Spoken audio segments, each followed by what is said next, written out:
ነገ ታኅሳስ 1 ቅድስት ቤተክርስቲያናችን ከሊቀ ነቢያት ከቅዱስ ሙሴ ቀጥሎ ርዕሰ ነቢያት የነቢያት ራስ የምትለው ሰማይን የለጎመ እሳትን ከሰማይ ያዘነበ ፍጥረታትን ሁሉ በቃሉ የገዛና የአዘዘ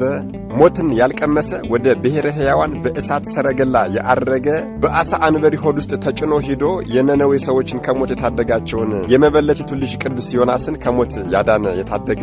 በበረሃ በምድረ በዳ ምንጭ ፈልቆለት ጠጣ የነበረ ቁራ ምግቡን እያመጣ የመግበው የነበረ ሊቀ መላእክት ቅዱስ ሚካኤል እንጎቻ ባገልግል ውሃ በመንቀል እያመጣ የመግበው ያበላው ያጠጣው የነበረ ለተልእኮ እግዚአብሔር ካልሆነ በስተቀር ከሰው ጋር መዋልና ማደርን አይወድም ነበርና መኖሪያው በተራሮችና በዱር በገደል ይልቁንም ደግሞ በቀርሜሎስ ተራራ ውስጥ የነበረ